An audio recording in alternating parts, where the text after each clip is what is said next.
Well, Canadian wildfires are making it hard to breathe for millions of people in the U.S. right now, and it shows no promise of going away anytime soon.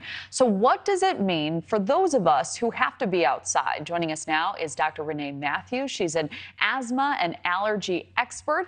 So Dr. Matthews, thank you for being here. What kinds of health problems are associated with too much exposure, and how can we all stay safe?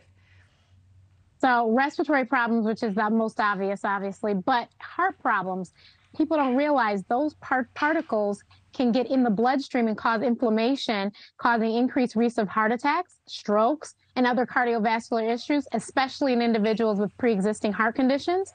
Eye, nose, and throat irritation, redness, itchiness, itchy eyes, watery eyes, sore throat, congestion, aggravation of the chronic conditions. So obviously the people with the pre-existing respiratory conditions like chronic obstructive pulmonary disease and asthma or allergies, those people are very vulnerable to the effects of the wildfire smoke.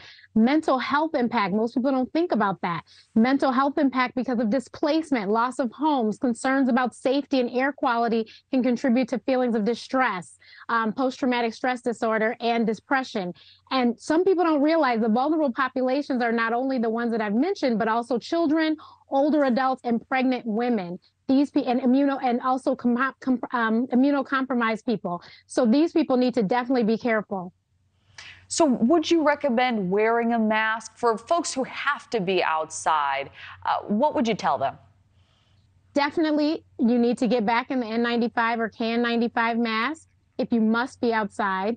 And then also those that like to work out, this is not the time to work out outside, especially if you're going to do any heavy breathing, because breathing in all of that, all those particles is not going to be good for you.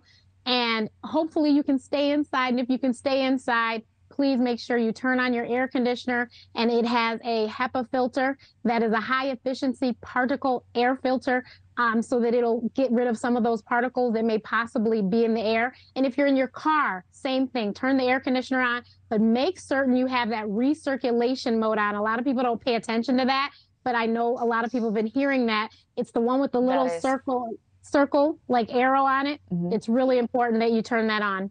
Great advice. And meanwhile, we do have another topic we'd love to get your take on. Another health story that could affect Diet Coke drinkers. So the World Health Organization says aspartame, a type of artificial sweetener, could, quote, possibly be carcinogenic to humans. And it's said in the past that it could also cause type 2 diabetes and cardiovascular diseases in adults. So, doctor, we've heard artificial sweeteners, they're not the best, but downright dangerous. Do you agree? I don't agree necessarily, because I don't think we've seen the studies to prove that.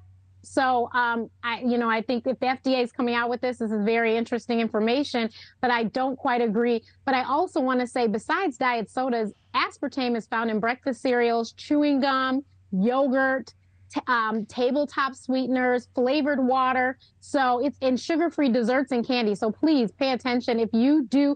And I'm sure your doctors already spoke to you about it, but if you do need to be careful with aspartame, please make sure that you are careful. Everything in moderation. Dr. Renee Matthews, yes. Thank you for joining us. Thank you for having me.